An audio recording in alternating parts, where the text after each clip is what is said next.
Hey, Salvador Briggman here, and in today's video on the Crowdfunding Demystified YouTube channel, I wanted to get into some of the e-commerce marketing tips that I have for you, whether this is crowdfunding, whether this is Shopify, if this is you're selling via WordPress and WooCommerce, or you're selling via Wix. There's so many different tools out there now, like Squarespace, etc. I'm sharing with you some of the tips and advice I have for you when it comes to marketing a new e-commerce product to the masses. You can grow your sales, you can get people buying this thing, giving you feedback, and you can really build a sustainable online store out of this.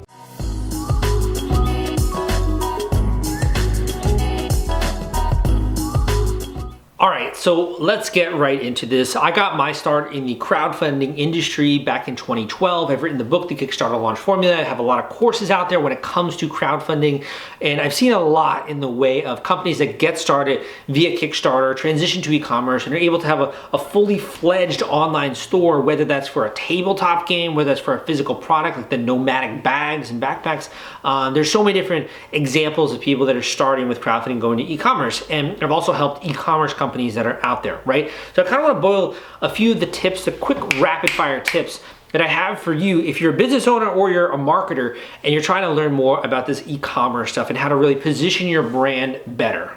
So just for the sake of this video, I'm going to assume that you already have your product, that it's made, and that you have inventory and you can sell it, right? If you haven't gotten to that point yet, you might want to watch some of my videos on prototyping, or some of my videos on Kickstarter, Indiegogo, or some of my videos on fulfillment. Have some great, my partner is Fulfillrite. They're a really great fulfillment provider, has some great videos out there on fulfillment as well. So I'm going to assume you already have the product, you already have inventory, and you already have a way of getting the product to the customer. And now you just got the online store, and maybe for whatever reason, it's not selling to the degree that you would like it to. So I'm gonna kind of boil this down to the way that I think about e-commerce. So first of all, there's branding, right? And that's usually what most people think about with e-commerce, is like branding, right?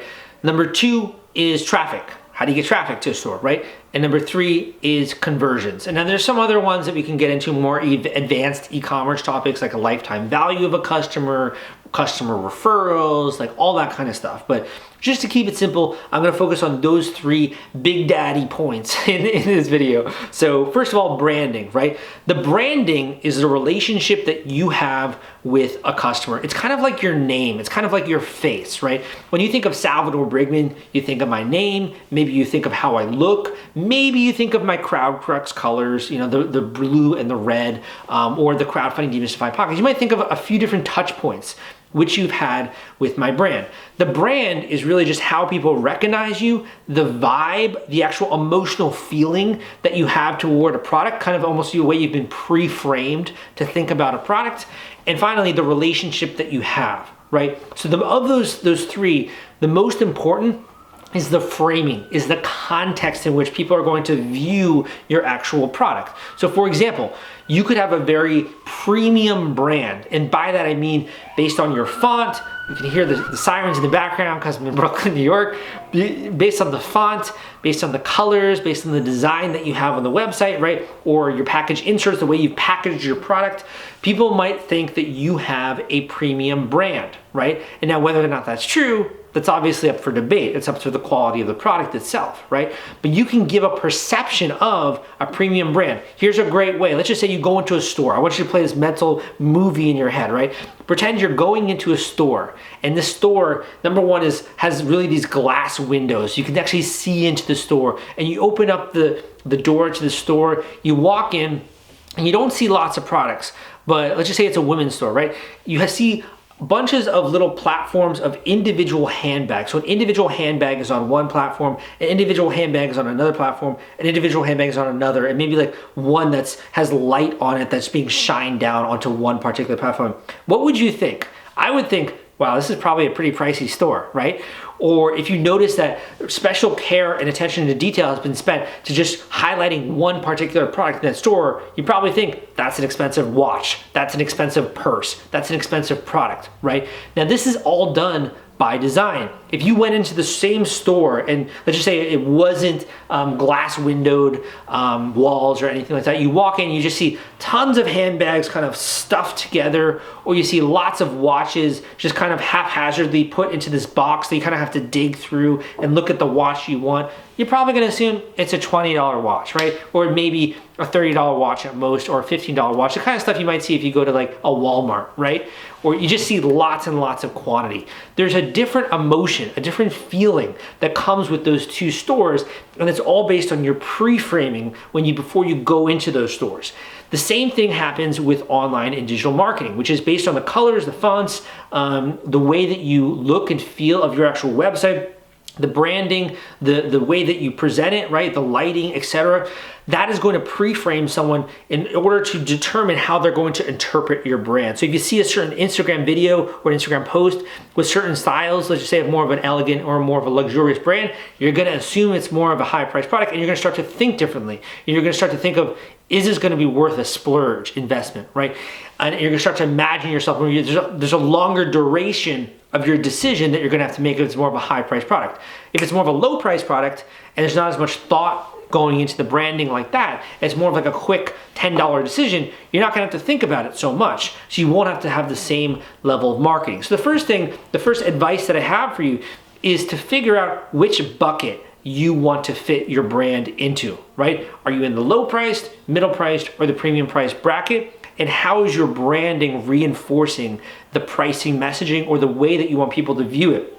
Number two, when it comes to all the way that you view the messaging, if you just take a second to look at different foods, let's just say like if you look at Nature Valley, Nature Valley makes a granola bar that's like green packaging, right? Here's another one, Trident White. This packaging, if you can see it here, this is designed, it has the color, right? It has this actual particular bluish color as well. Someone actually designed this, and they're making you think that when you see this, you see these colors, if you can pick this up, you can see these colors, the design, the package, the way that it looks, you want it to think, oh, this is gonna be a fresh gum. So for someone who wants gum that's gonna freshen their breath, they're gonna naturally have their eye attention to this and draw the subconscious conclusion that this thing is gonna freshen my breath, whitens teeth, prevents stains. Like, it makes you think that because of the colors and the way that this packaging is designed. So think a little bit about what are the assumptions that you want a customer to have when they have a first very quick interaction with your brand.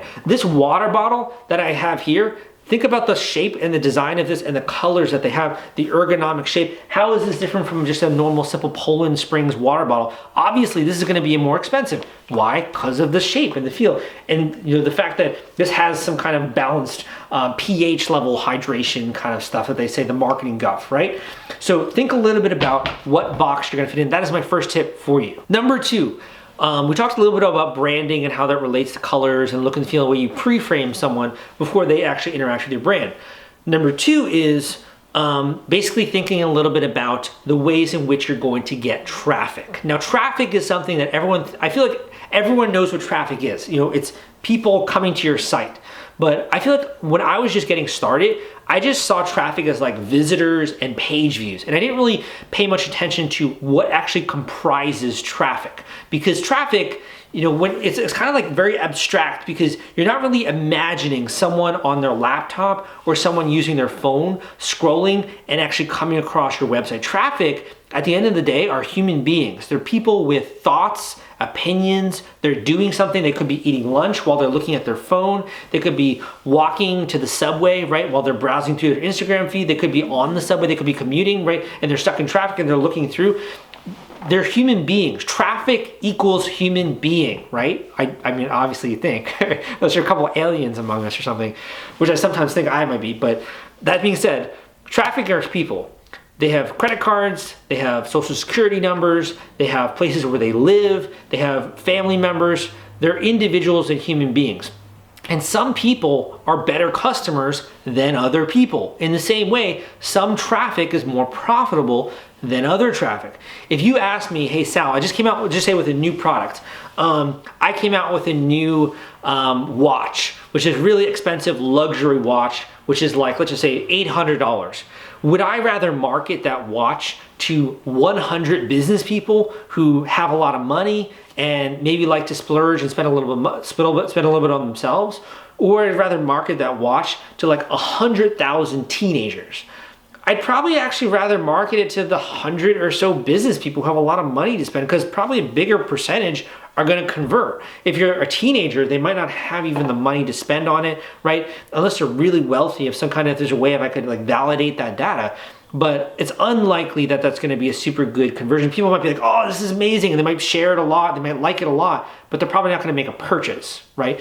So when it comes to traffic, what we care about most is qualified customers, potential customers, people who like the product, who have the disposable income to spend on it, and thinking a little bit about those actual people who you're sending to the store. And this is usually one of the issues, which is the next point, which is conversions right behind the traffic. So when it comes to marketing, probably the bread and butter ones I'd say are, if you're selling on Amazon, obviously Amazon. If you're selling on Shopify or WordPress or your own store, it's probably gonna be closer to Facebook, Instagram, YouTube, Google, if people are visiting and typing in things and coming across your store, content marketing, like putting out blog posts. Those are usually the common ways in which people are going to discover your product, or could be an influencer that they then see from Instagram or something like that, right?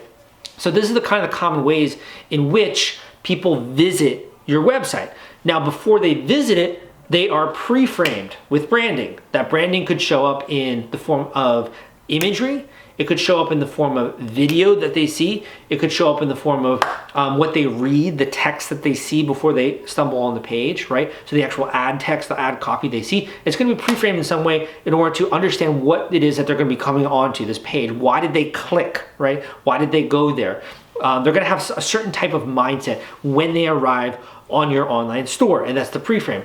With the actual traffic, it's where they came from and who that individual is. So what is their age? What is their socioeconomic status? What are their interests? Where are they, right? Those kinds of common and simple questions. What products might they already own? What might they compare this to? How might they use this product?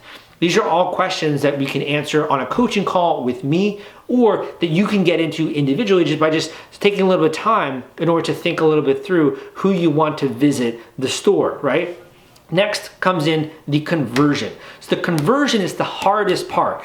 Traffic is guaranteed. I always say this, is that traffic is virtually guaranteed. If you're doing the right thing, if you're putting out a good product, if you have ads that you're running or doing whatever, promoting, getting affiliates, all that kind of stuff, referral marketing, influencers, traffic is almost guaranteed. So you're guaranteed to get traffic.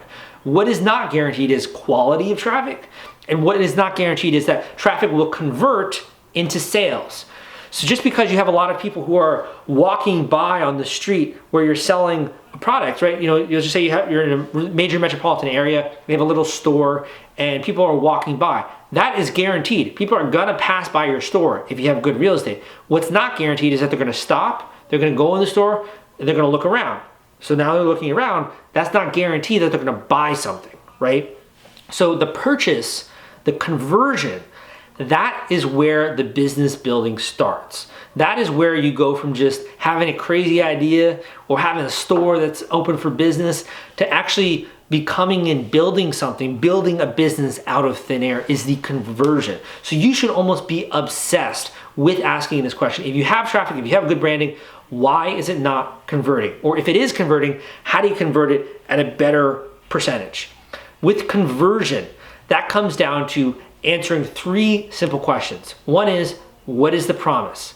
Two is, what are the benefits? And three, what is the functionality? Those are the main questions that if you're gonna buy anything, you're gonna have the question of. So for example, like a camera, what is the promise? The promise is I'm gonna be able to make great videos for YouTube that pick up my voice, that allow me to communicate with hundreds, if not thousands of people online.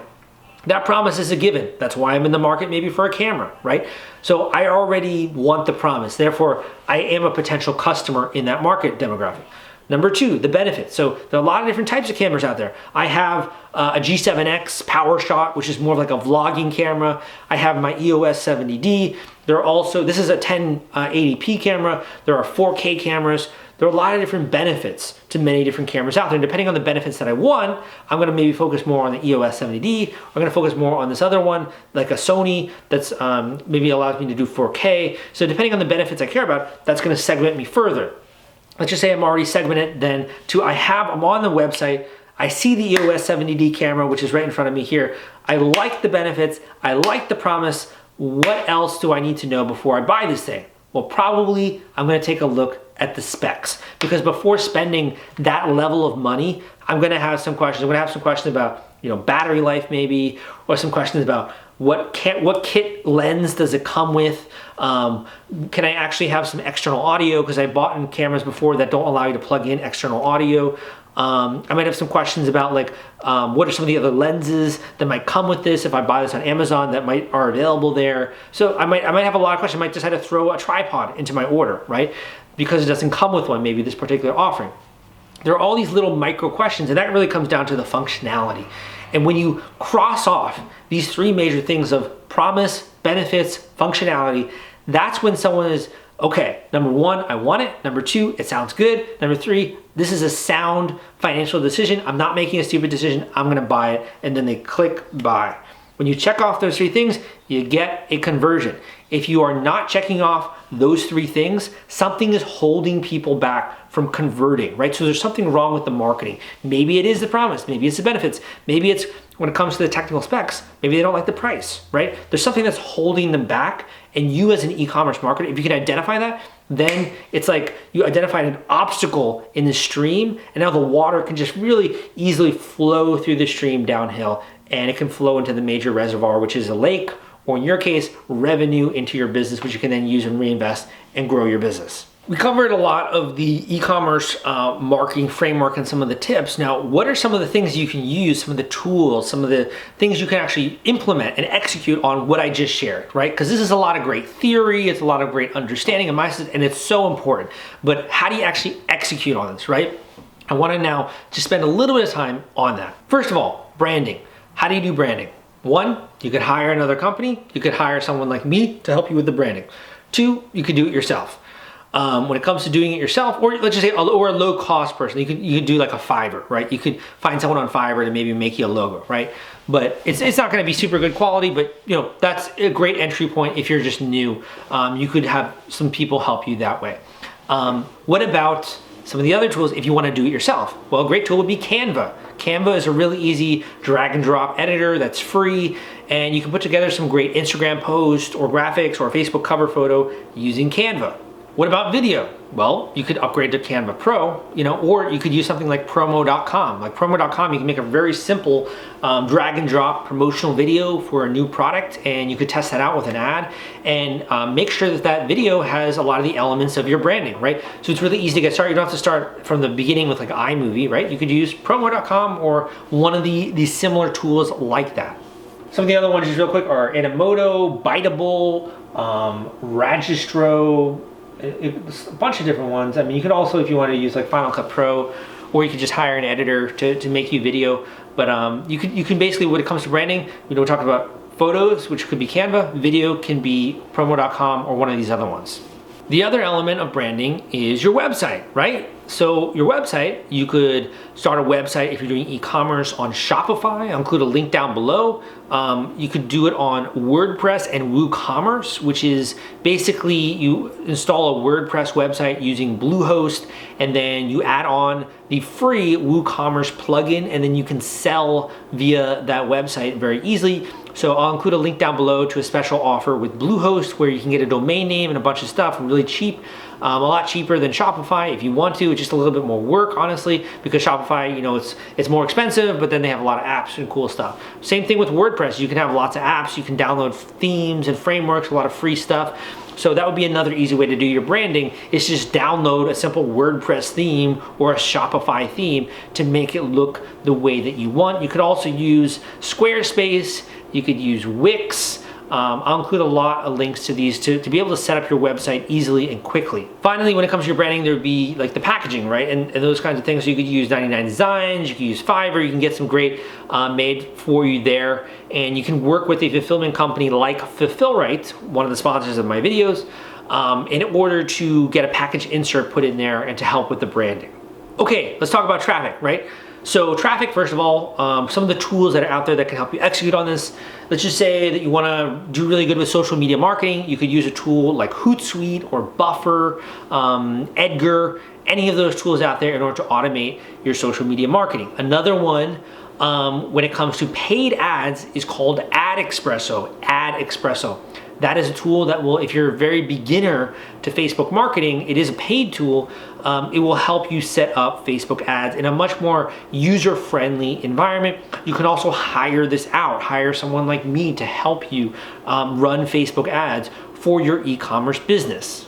Another great tool out there to kind of help with this would be ManyChat, right? So ManyChat allows you to create a Facebook autoresponder sequence or just to do Facebook messaging that way in order to keep in touch with your customers. So you could use ManyChat to create a marketing campaign via Facebook and capture traffic that way.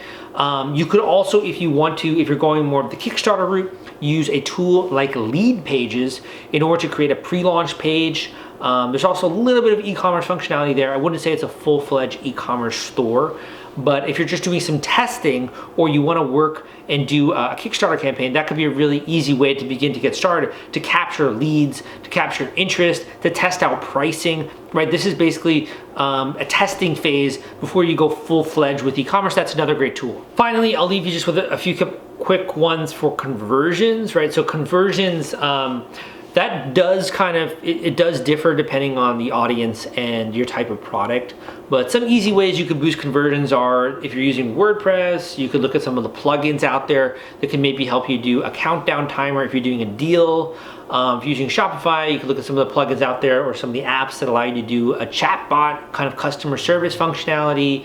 You could do a pop-up using Opt-in Monster to offer something for free if the person leaves their name and email. So a whole host of different stuff that will allow you to execute on some of these, some of the stuff we talked about earlier on in the video. So I hope you took away some good stuff from this video. My name is Salvador Briggman. You can leave a comment down below if you have any questions. I know I didn't cover it fully, e-commerce marketing, but I just kind of want to give you like a few quick ideas and most importantly, giving you the right framework to think about how do you market your e-commerce store. If you have any questions, you can always book a one-on-one coaching call with me and we can go more in depth into your specific store, the product you're trying to sell, what you're trying to accomplish, etc. If you're trying to do Kickstarter or not, I also do coaching for that. So you can check out down below the coaching form for that. But I hope that you enjoyed this video. My name is Salvador Briggman and I will see you next time.